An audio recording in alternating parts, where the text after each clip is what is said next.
Shalom saudaraku, selamat hari Pentakosta. Kiranya berkat Tuhan melimpah dalam kehidupan kita. Hari ini saya akan menyampaikan firman dengan judul berkobar dengan kuasa Roh Kudus. Kita akan baca Kisah Para Rasul pasal yang kedua, ayat 1 sampai ayat yang keempat. Beberapa orang saudara akan membantu kita untuk membacakan ayat ini. Ketika tiba hari Pentakosta, semua orang percaya berkumpul di satu tempat. Tiba-tiba turunlah dari langit suatu bunyi seperti tiupan angin keras yang memenuhi seluruh rumah di mana mereka duduk. Dan tampaklah kepada mereka lidah-lidah seperti nyala api yang bertebaran dan hinggap pada mereka masing-masing. Maka penuhlah mereka dengan Roh Kudus, lalu mereka mulai berkata-kata dalam bahasa lain seperti yang diberikan oleh Roh itu kepada mereka untuk mengatakannya. Saudara sekalian, Pentakosta adalah hari yang ke-50 setelah Paskah. Paskah pada perjanjian lama adalah peringatan tentang keluarnya orang Israel dari negeri Mesir, negeri perbudakan. Tetapi dalam perjanjian baru, Paskah juga mengingatkan kita bahwa Yesus sudah bangkit dari antara orang mati, membawa kita keluar dari perbudakan dosa dan kita berjalan di dalam kebenaran. Nah, setelah Paskah 50 hari kemudian, Penta, ada hari Pentakosta. Apa makna Pentakosta ini? Yang pertama, dalam perjanjian lama, hari Pentakosta adalah hari peringatan pemberian Taurat Tuhan di Sinai. Mereka keluar dari Mesir dan hari yang ke-50 mereka ada di Gunung Sinai dan kemudian mereka mendapatkan lawatan Tuhan dan pesan firman yang harus dilaksanakan. Yang kedua, hari Pentakosta juga merupakan hari raya panen gandum, di mana orang Israel harus bersyukur karena tuaian yang sudah mereka alami. Ini adalah hari yang terjadi 7 minggu setelah Paskah. Karena itu seringkali Pentakosta juga disebut sebagai hari raya 7 minggu. Nah, yang ketiga dalam perjanjian baru khususnya, Pentakosta dikenal sebagai hari pencurahan Roh Kudus. Karena Roh Kudus dicurahkan pada hari Pentakosta, murid-murid penuh dengan kuasa Allah dan mereka berkhotbah, 3.000 orang bertobat, gereja dilahirkan. Jadi hari ini adalah hari ulang tahun gereja. Saudara, kita ingat sebelum Yesus naik ke sorga, dia memberikan amanat agung supaya menjadikan semua bangsa menjadi muridnya. Tugas ini adalah tugas yang maha berat dan tidak mungkin kita melakukan dengan kekuatan sendiri, kecuali Roh Kudus memenuhkan kita dengan kuasanya. Nah, itu sebabnya para murid berhimpun di loteng Yerusalem, berdoa 10 hari lamanya setelah kenaikan Tuhan ke sorga. Dan di hari Pentakosta itu Roh Kudus turun seperti lidah-lidah api di atas kepala mereka semua. Kenapa Roh Kudus dilambangkan seperti lidah api? Kalau kita baca dalam Alkitab bahwa api seringkali merupakan lambang daripada hadirat Tuhan. Tuhan pernah menjumpai Musa dan memberikan tugas untuk dia menjadi pemimpin Israel. Ketika Musa melihat semak belukar yang menyala, burning bush. Begitu juga orang Israel dipimpin di padang pasir melalui tiang awan dan tiang api yang melambangkan kehadiran Tuhan sendiri.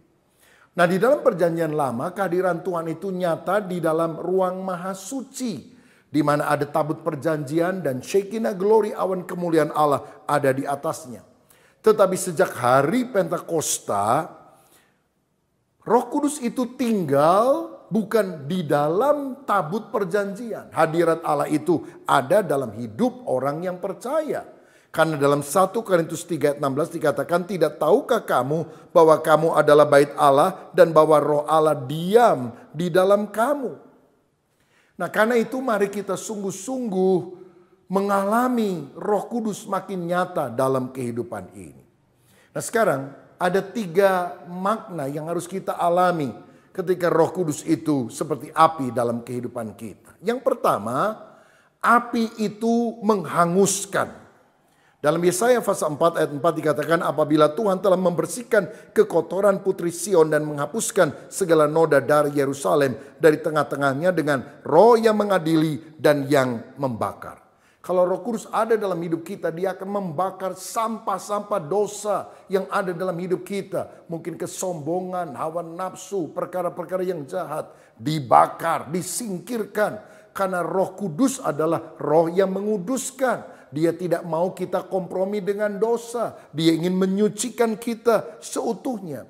Ibrani 12 ayat 29 berkata, Allah itu adalah api yang menghanguskan. Saya teringat di dalam Yesaya pasal yang ke-6. Yesaya melihat penglihatan malaikat menyanyikan pujian bagi Tuhan. Kemuliaan Allah dinyatakan. Langsung Yesaya tersungkur dan berkata, celaka aku binasa, aku najis bibir. Dan aku tinggal di tengah bangsa yang najis bibir. Namun seorang malaikat mengambil bara api dengan sepit dan dikenakan kepada lidah Yesaya. Dan dia berkata, dosamu telah diampuni. Tuhan mau menyucikan kita, terutama mulut kita. Supaya mulut ini tidak suka mengucapkan kata-kata kasar, sumpah serapah, memaki orang.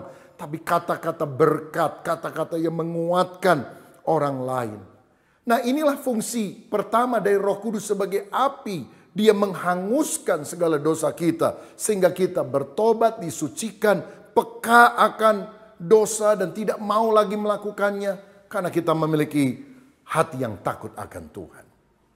Nah, sekarang kita akan mendengarkan kesaksian bagaimana seorang yang begitu keras akhirnya bisa bertobat, berbalik dari jalan yang sesat karena dijamah oleh Roh Kudus. Mari kita dengarkan bersama. Pria yang penuh tato ini adalah mantan gangster Jepang yang sangat terkenal, yaitu Yakuza. Namanya Tatsuya Shindo. Kini Shindo telah meninggalkan dunia yang kelam itu dan memilih untuk berdiri di atas mimbar membagikan firman Tuhan kepada jemaat gereja yang digembalakannya. Saya tahu betapa jahat dan buruknya saya, dan banyak hal jahat yang telah aku lakukan. Tapi pada saat yang sama, saya tahu bahwa saya telah diampuni oleh Allah. Karena itu, saya ingin terlibat dalam pekerjaan Allah, kata Shindo. Shindo sendiri berusia 17 tahun ketika pertama kali bergabung dengan Yakuza. Alasannya ketika bergabung adalah dia tergoda dengan kehidupan mewah yang menggiurkan yang dinikmati para Yakuza. Punya banyak duit dan mobil mewah. Bagi Shindo, dia melihat Yakuza sangatlah keren. Shindo juga melalui masa kecil yang kurang bahagia, jauh dari perhatian dan kasih orang tuanya. Hal inilah yang menjadi pendorongnya untuk masuk ke Yakuza, karena organisasi itu bak keluarga baginya. Tapi Shindo hanya melihat dari permukaannya saja. Anggapan bahwa kehidupan anggota Yakuza begitu mengasihkan ternyata keliru. Ada harga yang harus dibayar, yaitu darah. Bosku terbunuh. Orang-orang tewas dalam perebutan kekuasaan. Kaki-kaki ditembusi timah panas. Temanku sesama pemakai narkoba meninggal keracunan. Bunuh diri kerap terjadi, juga kematian tiba-tiba. Aku telah menyaksikan banyak kematian. Bahkan aku melihat bawahanku ditusuk hingga mati, katanya. Shindo ditangkap sebanyak 15 kali. Dia dipenjarakan sebanyak 3 kali. Pada akhirnya dia dikucilkan oleh Yakuza setelah menghabiskan sekitar 8 dari 10 tahun sebagai narapidana. Dia juga harus kehilangan setengah dari jari kelingkingnya sebagai hukuman akibat menabrak mobil bosnya. Shindo mengatakan bahwa dia menemukan Tuhan saat membaca Alkitab di dalam sel penjara. Ayat firman Tuhan yang mengubahnya adalah Yeskiel 33 ayat 11. Katakanlah kepada mereka, demi aku yang hidup, demikianlah firman Tuhan Allah. Aku tidak berkenan kepada kematian orang fasik, melainkan aku berkenan kepada pertobatan orang fasik itu dari kelakuannya, supaya ia hidup. Bertobatlah, bertobatlah dari hidupmu yang jahat itu. Mengapakah kamu akan mati, hai kaum Israel? Tahun 2003, Shindo dibebaskan dari penjara, dan tahun 2004, dia masuk di sebuah sekolah teologi. Tahun 2005, dia mendirikan sebuah gereja dan menjadi seorang pengkhotbah untuk memberitakan Injil. Meski tidak mudah bagi seorang Yakuza untuk kembali menjalani kehidupan yang normal, namun kehadiran Shindo telah mengubahkan banyak di antara mantan Yakuza lainnya. Sebuah bar yang bernama June Bright kemudian disulap menjadi gereja yang diberi nama Gereja Kristus Sumibito Notomo, artinya teman orang berdosa, tempat Shindo melayani para mantan Yakuza yang telah bertobat. Dalam perjalanan baru Shindo ini, dia telah membawa sekitar 100 orang kepada Kristus dan membaptis mereka, termasuk ibunya sendiri, Yoshini Shindo. Ketika Shindo kembali dari penjara, dia meminta maaf dan berkata, "Aku bertahan hidup selama ini demi ibu." Ketika mendengar kata-kata tersebut, saya memutuskan untuk melupakan segala sesuatu yang terjadi di masa lalu. Dan sekarang, saya sangat bahagia, ucap sang ibu Yoshini. Saudara sekalian, Roh Kudus itu seperti api yang menghanguskan segala sampah dosa sehingga kita bertobat. Tetapi yang kedua, Roh Kudus dilambangkan seperti api karena dia menerangi. Kita akan mendengarkan pemaparan oleh pendeta muda Suryanta. Poin yang kedua dari kehadiran Roh Kudus adalah api yang menerangi. Saya bacakan dari Efesus 5 ayat 8 sampai 9, demikian. Memang dahulu kamu adalah kegelapan, tetapi sekarang kamu adalah terang di dalam Tuhan. Sebab itu hiduplah sebagai anak-anak terang, karena terang hanya berbuahkan kebaikan dan keadilan dan kebenaran. Saudara, api itu menerangi. Artinya apa? Artinya mengarahkan ke depan. Tujuannya adalah supaya kita itu menjadi anak-anak terang. Saudara, waktu saya masih jadi mahasiswa, saya pernah bersama dengan teman-teman pergi masuk berjalan-jalan di gua. Saudara, kita harus berjalan hati-hati karena gelap, licin, tanahnya tidak rata, supaya kita tidak terjatuh. Kadang-kadang kita berpegangan satu dengan yang lain. Sampai mendekati ujung mulut keluar daripada gua itu, kita mulai bisa melihat. Karena ada cahaya matahari yang memasuki celah-celah daripada mulut gua itu. Saudara, dari gelap menjadi remang-remang. Dan akhirnya semakin kita dekat dengan cahaya itu, semakin teranglah kita dan kita bisa melihat jalan di depan kita. Dalam kehidupan, kita seringkali diperhadapkan dengan persimpangan-persimpangan jalan. Kadang ada yang dengan mudah kita bisa lalui, tapi kadang kita juga tidak tahu harus memilih jalan yang mana. Tetapi seperti di gua tadi, saudara, Roh Kudus itu seperti sinar matahari yang menerobos celah-celah yang ada untuk menerangi jalan yang ada di depan kita. Secara khusus keadaan sekarang ini, sebagian besar dari kita sedang dalam keadaan yang benar-benar tidak tahu. Tidak tahu sampai kapan keadaan seperti ini. Tidak tahu COVID itu ada di mana. Tidak tahu bisnis kita bisa bertahan atau tidak. Bahkan maaf, tidak tahu kita bisa survive atau tidak. Tapi biar kita ingat poin kedua ini. Api itu menerangi. Imani itu, saudara. Ingat bahwa Roh Kudus bisa menuntun dan mengarahkan kita. Saya teringat ada satu peristiwa di Alkitab yang menceritakan seorang yang bernama Saulus. Dalam perjalanan ke Damsyik, tiba-tiba dia melihat ada satu cahaya yang sangat menyilaukan. Membuat matanya buta selama 3 hari. Secara fisik dia buta, tapi secara rohani dia sedang diterangi. Saudara, Saulus mengalami perjumpaan dengan Tuhan. Dan Roh Kudus juga langsung menerangi hatinya, pikirannya, way of life-nya. Semua segi hidupnya mengalami pencerahan. Dia berubah menjadi anak-anak terang. Dan dialah penulis daripada ayat di atas.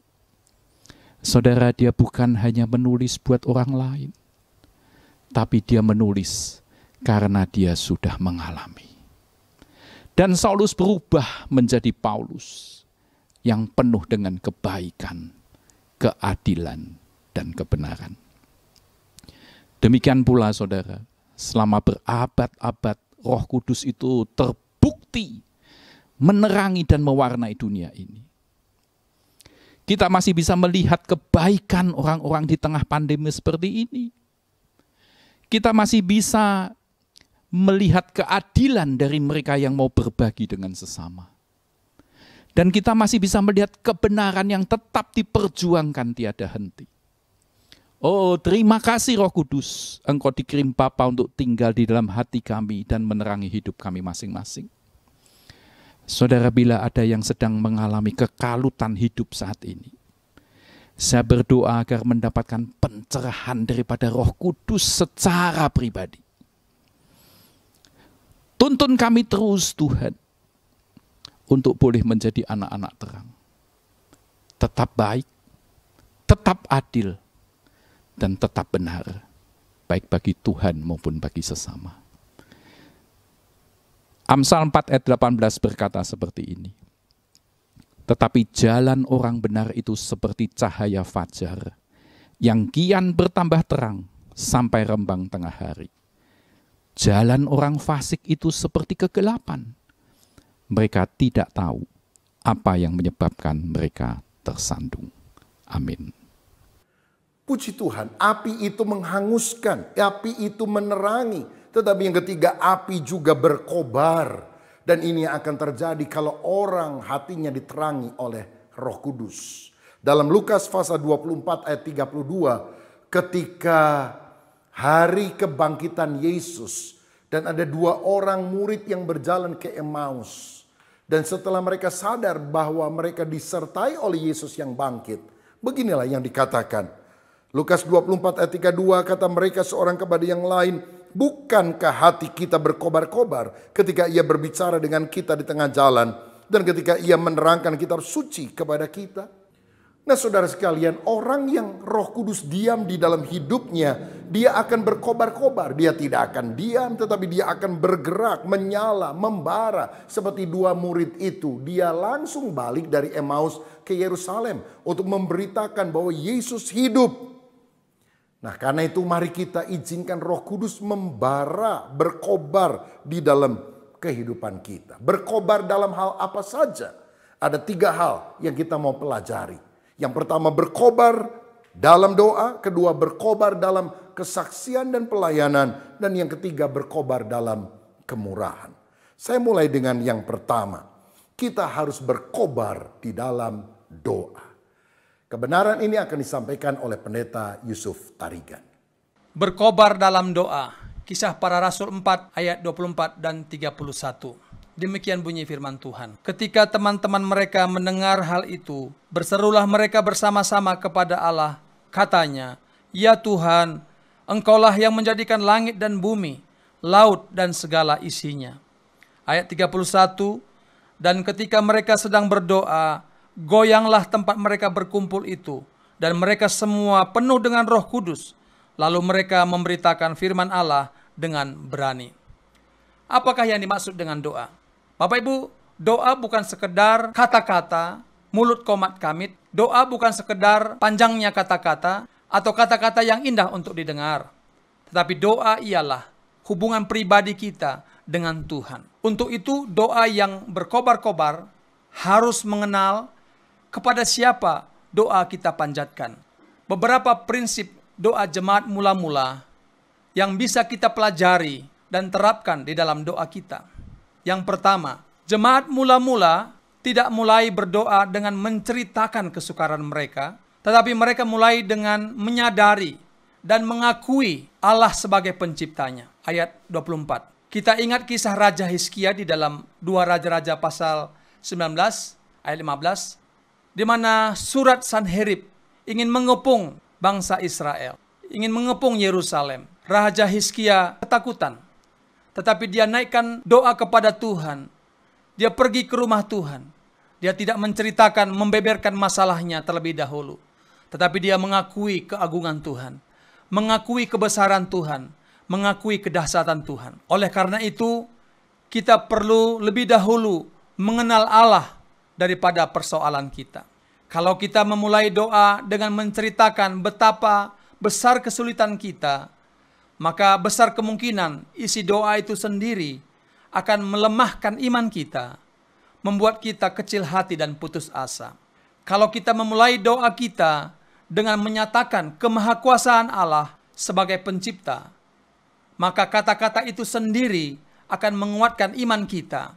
Setelah itu, baru kita menyatakan permintaan kita. Kalau saudara berdoa buat keluarga yang sakit berat, bagaimana doa saudara? Apakah saudara memulai dengan menggambarkan kepada Allah betapa beratnya penyakit itu, bahwa saudara sudah angkat tangan? Atau saudara memulai doa dengan menunjukkan pikiran saudara kepada kemahakuasaan Allah? Kalau saudara berdoa buat masalah ekonomi saudara, bagaimana doa saudara? Apakah saudara mulai doa itu dengan menceritakan kepada Allah betapa banyak hutang saudara dan betapa banyaknya problema dalam pekerjaan saudara? Maka saudara memulai doa dengan menunjukkan pikiran saudara kepada kemahakuasaan Allah. Yang kedua, jemaat mula-mula memandang kepada rencana Allah dan propediensia Allah. Maksudnya ialah bahwa jemaat mula-mula sudah melihat bahwa Allah sudah memberikan jalan keluar, pertolongan bagi mereka karena Allah Maha Kuasa. Dari mana kita melihat hal itu? Ayat 24 dikatakan, "Ya Tuhan." Artinya Tuhan yang berdaulat. Yang ditekankan di sini adalah otoritas dan kuasa kedaulatan Allah, di mana memerintah seluruh bumi dan alam semesta, dan di mana Dia tidak tergantung oleh siapapun atau apapun di luar dirinya. Allah sebagai pencipta, ayat 24. Kalau Allah adalah pencipta, berarti Allah yang menguasai, yang mengatur seluruh ciptaannya. Allah sanggup mengatur ciptaannya, apalagi masalah kita. Percayakanlah hidup kita kepada Dia. Yang terakhir, jawaban doa, ayat 31. Ketika mereka berdoa, jemaat mula-mula berdoa, tempat itu goyang. Ini menunjukkan bahwa kuasa Allah sedang dinyatakan. Kehadiran Allah mereka boleh rasakan. Doa mereka dijawab oleh Allah. Bapak Ibu Saudara yang dikasihi Tuhan, luar biasa mereka boleh diberkati oleh Tuhan. Semangat dan menyala-nyala, berkobar-kobar untuk berdoa. Mereka dipenuhi oleh Roh Kudus. Bukan lagi diri mereka yang menguasai mereka, tapi Roh Kudus yang menguasai mereka. Akibatnya, saudara-saudara, mereka dengan berani memberitakan Injil, dengan berani memberitakan firman Allah. Saya berdoa supaya kita semua berkobar-kobar di dalam berdoa. Amin. Saudara sekalian, kalau Roh Kudus ada dalam hidup kita, maka kita akan berkobar dalam doa. Siapa yang gairah doanya sedang menurun hari Pentakosta ini, mari kita membuat komitmen baru supaya roh kita menyala-nyala dan kita sungguh menjalin relasi yang baik dengan Tuhan di dalam doa. Tetapi yang kedua, kalau Roh Kudus ada dalam hidup kita, kita juga akan berkobar dalam kesaksian atau pelayanan. Kebenaran ini akan disampaikan oleh Pendeta Suwito Hartanto. Mari kita dengarkan. Setelah pencurahan Roh Kudus, maka pelayanan murid-murid Yesus berubah secara drastis. Mereka yang tadinya melayani dengan takut-takut, sekarang mereka berubah menjadi melayani dengan berani, berkobar-kobar. Mereka yang tadinya melayani biasa saja, sekarang melayani dengan disertai dengan mujizat-mujizat yang luar biasa. Dan saya mengamati beberapa orang yang pelayanannya diurapi oleh Roh Kudus, berkobar-kobar, dan setiap apa saja yang mereka lakukan di dalam pekerjaan, di dalam ngomong atau apa, mereka selalu akan kaitkan dengan penjangkauan jiwa. Kepengen yang diinginkan adalah bagaimana dia bisa memenangkan jiwa-jiwa. Saudara sekalian, sekarang saya ingin mengajak saudara untuk kita meneliti bagaimana sih ciri-ciri orang yang pelayanannya diurapi oleh Roh Kudus, berkobar-kobar karena dorongan Roh Kudus. Ada beberapa hal. Yang pertama, saudara sekalian, orang-orang yang pelayanannya berkobar-kobar karena dorongan Roh Kudus itu selalu mereka melayani dengan sukarela. Tidak terpaksa. Di dalam 1 Petrus pasalnya yang kelima, ayatnya yang kedua, bagian yang pertama mengatakan, "Gembalakanlah kawanan domba yang ada padamu, jangan dengan paksa, tetapi dengan sukarela sesuai dengan kehendak Allah." Saudara sekalian, Petrus, suatu saat dia bertemu dengan Yesus, dan Yesus mengatakan, "Petrus, adakah engkau mengasihi aku?" "Ya Tuhan, aku mengasihi engkau." Dan Tuhan Yesus mengatakan, "Gembalakanlah domba-dombaku." 2 kali, 3 kali Yesus mengatakan pertanyaan yang sama. Petrus, adakah engkau mengasihi aku? Ya Tuhan, aku mengasihimu. Dan Yesus kembali mengatakan, gembalakanlah domba-dombaku. Dan Petrus yang sama, setelah pencurahan Roh Kudus, setelah dia diurapi oleh Roh Kudus, Petrus yang sama yang menulis kalimat ini di dalam 1 Petrus pasalnya yang ke-5 ayat yang ke-2a tadi. Gembalakanlah kawanan domba yang ada padamu, jangan dengan paksa, tetapi dengan sukarela sesuai dengan kehendak Allah. Saudara sekalian, Petrus mengatakan kalau engkau didorong oleh Roh Kudus, maka pelayananmu pasti dengan sukarela. Tidak terpaksa melayani, tidak karena tugas engkau melayani. Kalau pelayananmu mau berdampak, maka harus ini karena dorongan Roh Kudus dan bukan yang lain. Yang kedua, seseorang yang pelayanannya didorong oleh Roh Kudus, maka dia melayani dengan pengabdian. 1 Petrus pasalnya yang ke-5 mengatakan, jangan karena mau mencari keuntungan, tetapi pengabdian diri. Jadi melayani seseorang, melayani itu jangan untuk kepentingan diri sendiri. Jangan untuk ketenaran diri sendiri. Jangan supaya aku bisa ambil untung dari pekerjaan, dari pelayanan yang aku lakukan. Tetapi semata-mata karena aku mau mengabdikan diriku. Aku mau mengabdikan diriku untuk bangsa ini. Aku mau mengabdikan diriku untuk teman-temanku sekantor. Mengabdikan diri bukan karena terpaksa, bukan karena mau mengambil keuntungan, tetapi orang yang didorong oleh Roh Kudus itu pelayanannya adalah pengabdian dirinya. Dan juga saudara sekalian, orang yang didorong oleh Roh Kudus itu, dia menjadikan dirinya bukan penguasa, tetapi teladan bagi yang lain. Pasal 5 ayat 3, 1 Petrus pasal 5 ayat 3 mengatakan, janganlah kamu berbuat seolah-olah kamu mau memerintah atas mereka yang dipercayakan kepadamu, tetapi hendaklah kamu menjadi teladan bagi kawanan domba itu. Saudara sekalian, melayani dengan tulus, melayani karena dorongan Roh Kudus, itu memberi teladan. Bukan karena kekuasaan kita memerintah, tetapi memberi teladan, memberi contoh. Berbicara, ngomong, itu sesuatu yang gampang. Tetapi memberi teladan, itu perlu integritas. Dan ini yang penting. Pelayanan itu harus memberi teladan. Pelayanan itu harus menjadi contoh. Dan yang keempat, yang terakhir adalah orang yang didorong oleh Roh Kudus itu, dia akan selalu melayani dengan rendah hati. Tidak sombong, tidak congkak, tetapi rendah hati. Apa saja yang dilakukan, dasarnya adalah dilakukan dengan kerendahan hati. Petrus mengatakan dalam 1 Petrus 5, ayatnya yang ke-5, bagian yang terakhir, Allah menentang orang yang congkak, tetapi mengasihani orang yang rendah hati. Mungkin kita terbatas pengetahuan kita, kepandaian kita. Kita sangat terbatas. Tetapi kalau kita rendah hati, kita ngomong sama Tuhan, bahwa aku nggak bisa, tetapi aku punya Allah yang sanggup, maka Tuhan akan menolong kita. Haleluya. Kalau Roh Kudus ada dalam hidup kita, kita akan berkobar dalam doa. Yang kedua, kita akan berkobar dalam kesaksian atau pelayanan. Tetapi yang ketiga, kita juga akan berkobar dalam kemurahan. Dalam Kisah Rasul 4 ayat 32 dikatakan, adapun kumpulan orang yang telah percaya itu, mereka sehati dan sejiwa, dan tidak seorang pun yang berkata bahwa sesuatu dari kepunyaannya adalah miliknya sendiri, tetapi segala sesuatu adalah kepunyaan mereka bersama. Orang yang hatinya dijamah Roh Kudus jadi generous, murah hati.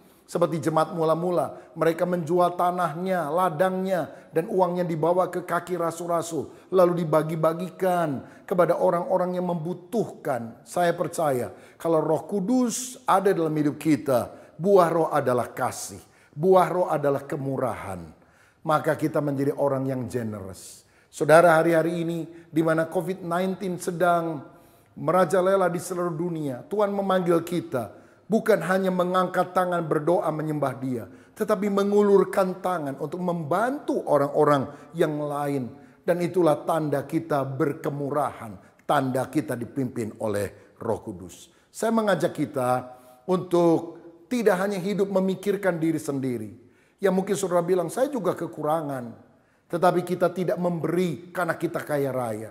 Kita memberi dari apa yang ada pada kita. 5 roti dan 2 ikan. Hanya itu yang dimiliki oleh seorang anak kecil.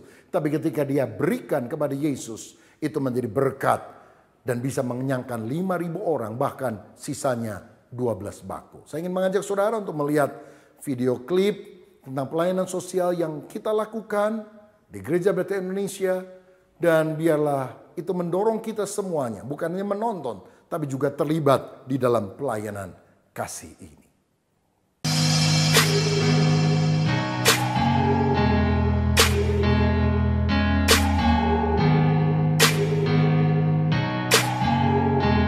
Sometimes the day won't ever end. Sometimes you just throw up your hands. It's the little things sometimes. Sometimes the world has just gone dark. Sometimes you're praying for a spark. It's the little things sometimes. Just a cloud up in the open sky. Let the rain fall away, 'cause today is beautiful. 'Cause today is beautiful.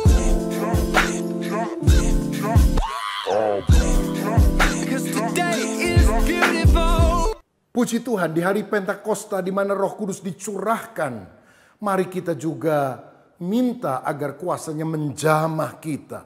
Seperti api, dia akan menghanguskan sampah dosa kita. Seperti api, dia akan menerangi jalan hidup kita.